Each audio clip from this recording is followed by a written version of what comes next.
Well, hello there. Today I'm in a desert, and that also means, hi, how are you? I'm a wave a user, and madam, and other peoples. Today I'm going to talk about Araby, because Araby is one of my favorite places, and I have a whole bunch of notes about Araby here. I gathered a bunch of stuff about, like the original lore of Araby. A lot of this is stuff that is, um, interesting. I'll say very interesting. So, some of the things that's very interesting about Araby to me is that I think nowadays a lot of people, if they talk about Araby, if they talk about lore at all, they kind of talk more about the fan version of the lore than the like official stuff of the lore. Although there's not like a tremendous amount of official stuff, there is some official stuff that we can kind of talk about. And there's a lot of things that I wanted to mention, and I just thought were kind of interesting as I was doing research for this stuff. Oh, look, a little swarm of scarabs. Hey, little buds.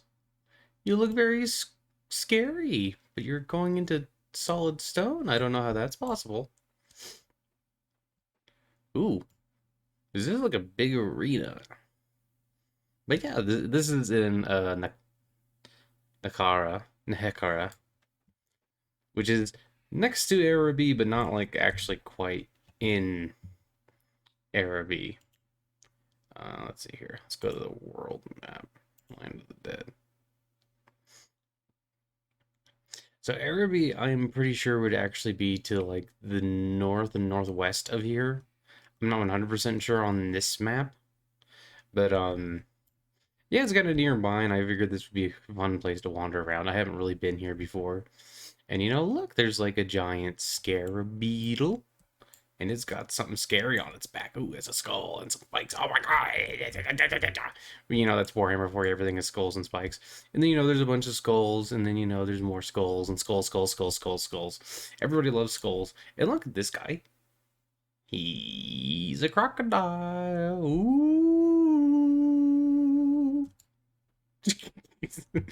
But yeah, so I was doing a lot of research, and Araby is a very interesting place to me because um as I'm sure I've mentioned in various different iterations of this stuff, I am interested in Arab history, the history of the Arab peoples, and their migrations and their culture and the religious movements and all this other different stuff. I think they're a very fascinating group of people, and I really like learning about, for instance, pre-Islamic Arabia, and then Arabia after the arrival of the Prophet, and all this other stuff. And it is very very interesting to me to see like all the developments in their culture. Also, that is a lot of bronze, man. But it's very very interesting to see like the developments in their culture and in their perception from other people, because Arabs as a people for a long time, especially in ancient history, were viewed as kind of like barbaric nomads, and even people who were living in places that we would today recognize as Arabia, people tended to look at them as like kind of barbaric nomads. And there was the Nabateans and the Sabbateans, and the Nabateans were in the north, and the Sabbateans were or Sabaeans. I'm not actually 100% sure how you say it. They were in the south, and even they kind of like they use the term Arab for like kind of uncouth and like outsider type people. Are like kind of like the less advanced areas of the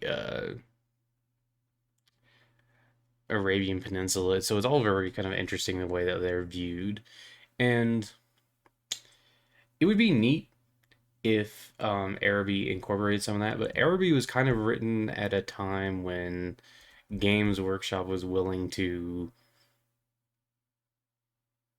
I mean, it's mostly stereotypes, and there's a lot of kind of interesting things here.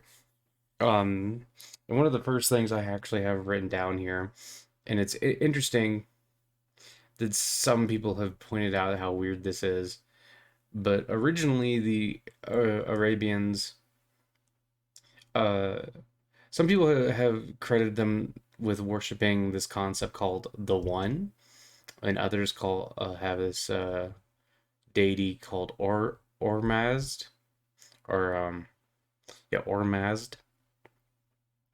But originally, in the earliest lore, the Arabians actually worshipped. Oh, hey, I didn't know I could just walk over here and see these guys. Hi, how are you? Doing good, I hope. Very good. That, that bottom jaw armor there kind of looks like it would be a little bit stabby, bud, but I'll let you do whatever you're gonna do. Um,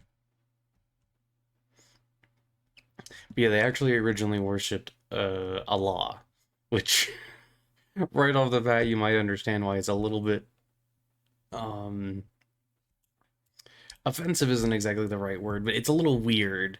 Like, have a fictional group of people who are supposed to be, kind of Arabic in nature, worshiping Allah in the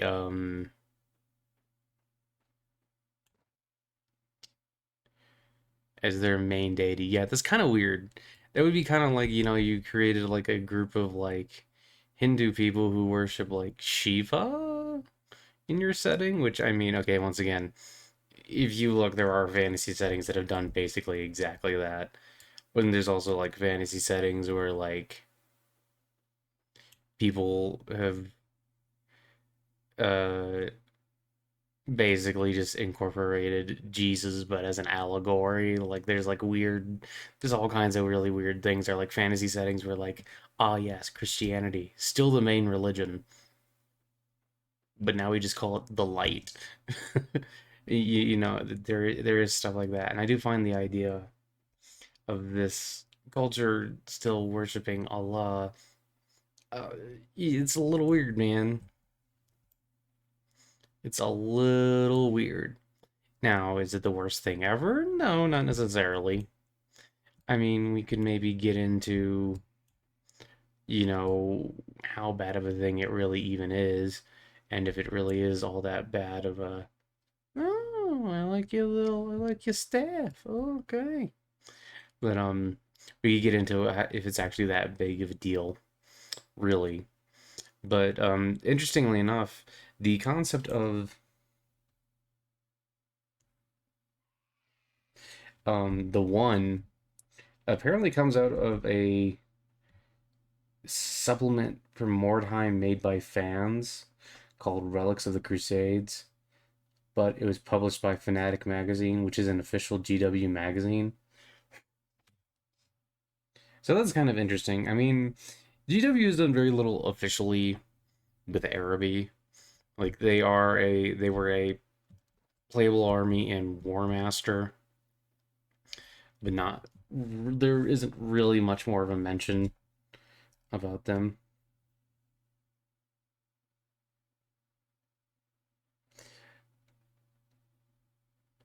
So there's also apparently groups of Arabians who worship jinn, and jinn are also kind of from. They're not specifically from Islam. They're actually more of an Arabian thing. They were basically these desert spirits that kind of got incorporated with Islam, or are incorporated with Islam because Muhammad mentions them as it big boss. Hello, but Muhammad mentions them, and so they are a thing within Islam. So it's also kind of interesting there. But jinn have more of a like people talk about genies and lore and stuff like that, and they talk about jinn and things like that. But yeah, some Arabians also worship jinn, which is kind of interesting. So it would appear that in the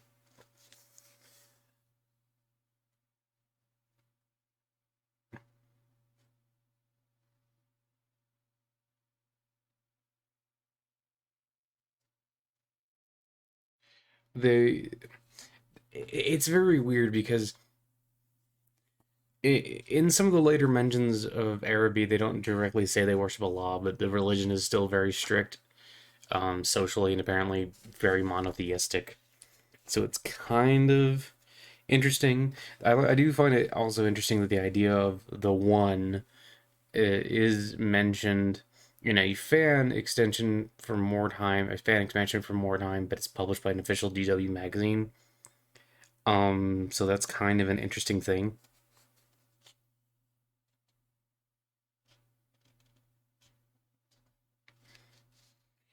Um, there is also some information. Um,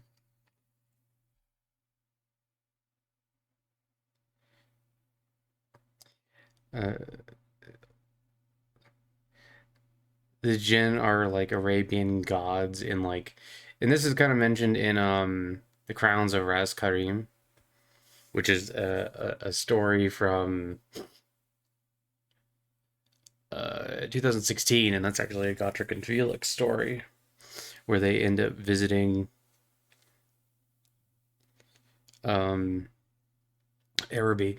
So it kind of seems like the two official things we basically see is that there are jinn that people worship, and originally they worshipped Allah, but they kind of sort of gave up on that over time, and they kind of toned back on that and went more with things like, hi, big feet, and kind of went with more with things like the idea that they would like worship jinn. Um, there are some other mentions of this. For instance, I have this book, Blood on the Reich, which mentions the idea of them worshiping jinn. But the thing that actually makes this interesting is if they worship the jinn, then they don't actually have godless.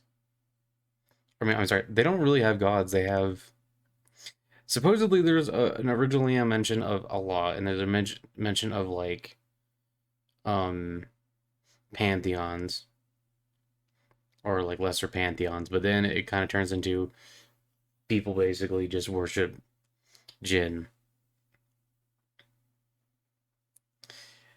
Um, there and the jinn in this case are like spirits, which are magical, elemental. There's one that's mentioned that's like the sea monarch, and there's another one that's mentioned which is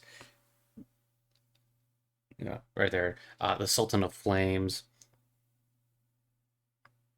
But the thing that's interesting though is that the jinn are not like just spirits. They're like they are a race of magical beings, which encompasses many types of these creatures. It is important to differentiate between them, and above all, to differentiate between them from genies, who are a type of jinn. And apparently, there's a few different kinds of jinn. We have sea nymphs, which are like water elementals, tempest jinns, which are like elementals of the air, desert spirits, basically elements of earth and sand. Apparently, these are like living sandstorm, fire ifrits, which are like elemental fire jinn, genies, which are basically they have like phenomenal cosmic power. They have like really big cosmic powers.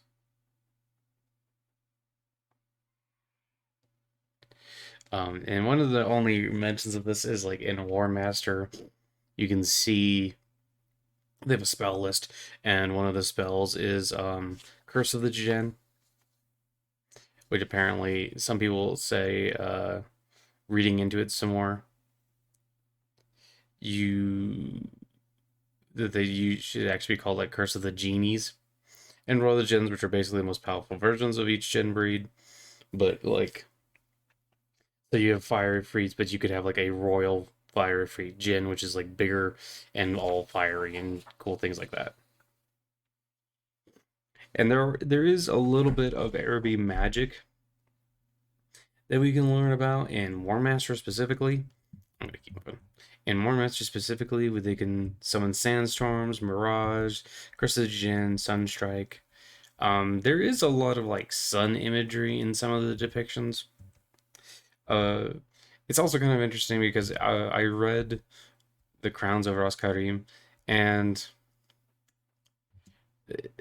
the definite impression I got of their culture was that it was one very similar to the Empire in a lot of ways, but also like very different. Like it seemed like there was a decent amount of corruption. It seemed like there was a decent amount of people trying to fight and do their own thing.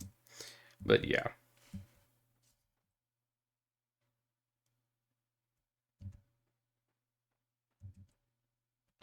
um, the and of course there are some actual official. I think one of the problems I had with researching this, and I did find a couple of really good posts on this that kind of put it more together. But one of the problems that kind of end up being a thing here is that the lore is all over the place. There are a couple of novels which have Arabic characters or Arabian characters and have like some descriptions of them. In Blood on the Reich, we have some depictions of Arabian clothes and some depictions of Arabian people, but it's kind of all over the place. And this is also part of the reason why I think in a future episode I'm going to go into a lot of the fan expansions on the lore, which I think honestly, in a lot of cases, give us a lot more and are just kind of more neat. Um, Araby is also kind of weird because, for instance, if you look at the War Master lineup, they have like elephants, they also have janissaries, but they also have like Bedouin nomads. So it's kind of not even really a mix of Arab peoples. It's a mix of like Arab and Indian and Ottoman peoples all into like one kind of group, which is a little bit weird. The other thing that's kind of interesting about the Kingdom of Araby is that the actual inhabited parts of it is almost like a C shape, and there's like in the middle of it is the Great Desert of Araby.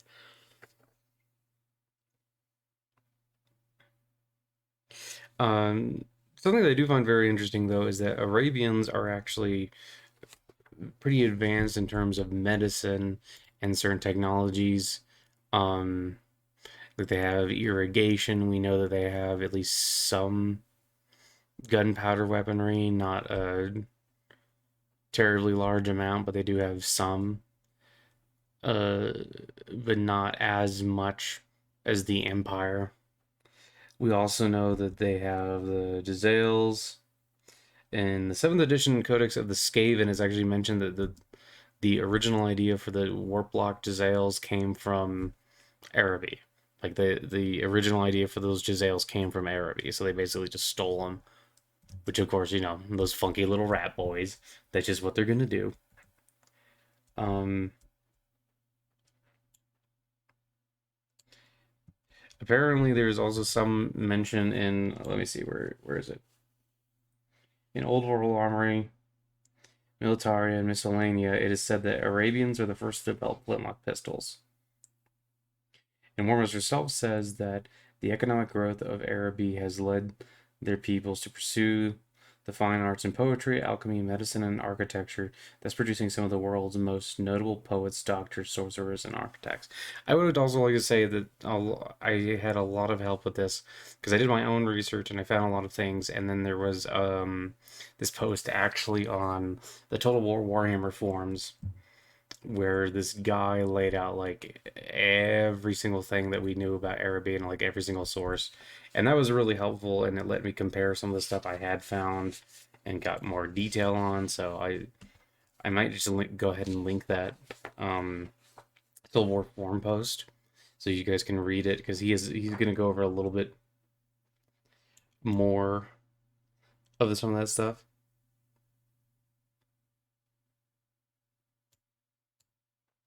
One of the miniatures, for instance, like it's kind of interesting that the fan versions of Araby would have less gunpowder because if you look in War Master, one of the miniatures for the official Araby army was like camels with warp.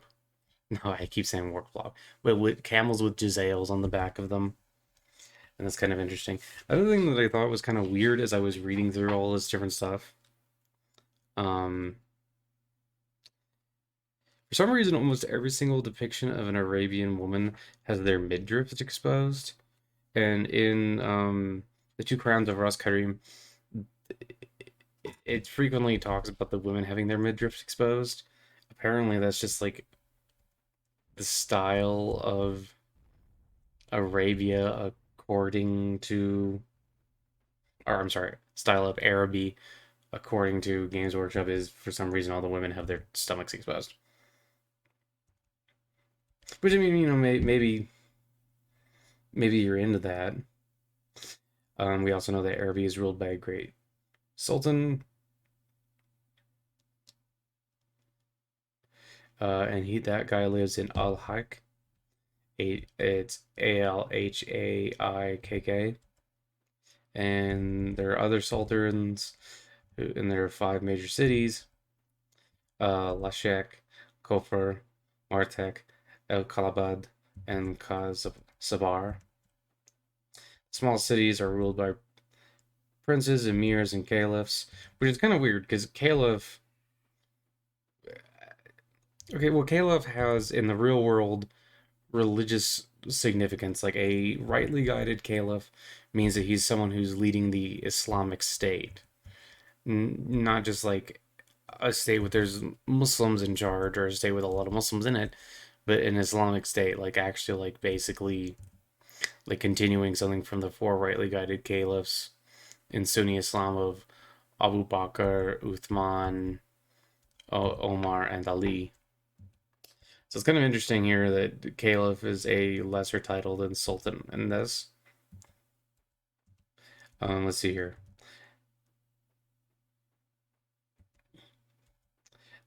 So like some of the only descriptions we get of Arabian women are Arabian women is something like they wear exotic hairstyles, wear skirts and baggy pants, and always have a bare midriff. It's I have to admit, for official lore, I this is probably one of the parts I find the dumbest. The sun in Arabia is in like actual Arabia is very hot, and like women certainly wouldn't always have their midriffs exposed. It's very kind of a weird thing to just decide, yeah, yeah, this is official lore. Official lore is, yeah, they all have their midriffs exposed. Yeah, I'm not really too fond of that, which is why I'm glad that there's fan faction stuff that changes it. There's also like quite a few Arabian characters. For instance, we have the Golden Magus. The Golden Magus is the character from Dreadfleet, who was really cool. He was basically a really powerful mage who controlled a bunch of jinn, and he like made his ship go fast with like an air spirit djinn, and he had like a big fire djinn with a sword that would like slash at enemy ships and things like that. And there's also something kind of funny in here. They have Abdul al Hazred, which it's a Lovecraft reference. Abdul al Hazred, or maybe a more proper rendering of the name would be Abd al Hazred. It was a basically a mad sorcerer who wrote a big spooky book. In this, the only thing I could find about him in actual Warhammer is that he was also a mad sorcerer that wrote a big spooky book. Not much is mentioned other than that. There's a bunch of Araby characters that are for some reason just scary sorcerers. So that's the thing. Uh,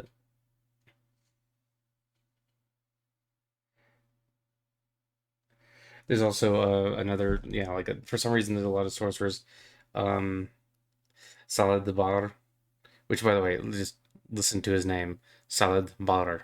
Are you fucking for real? Anyway, it doesn't matter. But this guy's apparently an Arabian necromancer who's trying to create the perfect zombies, mixing necromancy and the power of Tzeentch. Um,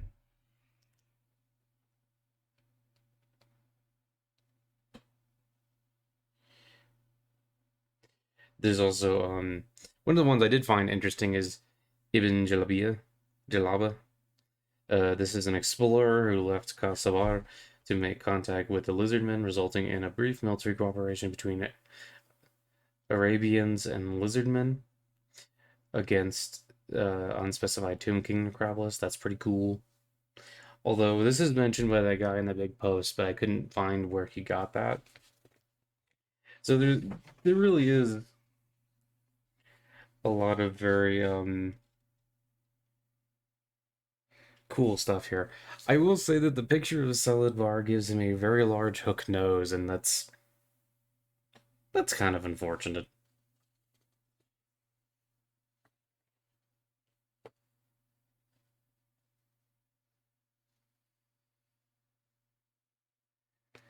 You can find a decent amount more information about how this like faction has like changed and be kind of where it's gone. And I kind of want to have a separate video where I just go over like where the actual changes are. This is just a lot of like actual official information, and this isn't all of it. But I do find it very interesting because another thing that you do keep seeing is that they do really dislike the Hekarans, which I mean, yeah, they're big, giant, scary skeleton people. Why would you dislike that? I mean, I wouldn't dislike that because I'd hug that. But I'm not an Arabian. But yeah, there's some really cool stuff in there. There's also some stuff in there that I think is, well, more than a little lazy. I would say that, in a lot of Warhammer factions, honestly, if you look at them, there's some stuff that's a little lazy. But this one in particular, like Salad Bar, and then having him be like a guy with a big old curved nose is kind of a bit much. And then having it so like the only descriptions we ever get of Arabian women are they have their midriffs exposed and things like that, I just think is not great. But thankfully, we get some fan expansions on the lore, which make it much more interesting and give us a lot more little tidbits and details. Like, for instance, they add that they're like a people of great hospitality, and they're people who, you know, forged their own way in the world and fought against demons and undead for centuries now. And also there's like the whole crusades and all that different stuff going on, so that's all very interesting to me. But yeah, I think there's also a lot of stuff in official Araby lore which is maybe a little bit a little bit but yeah, I thought it would be interesting to share the official stuff first before I got into the kind of the fan stuff that I honestly prefer.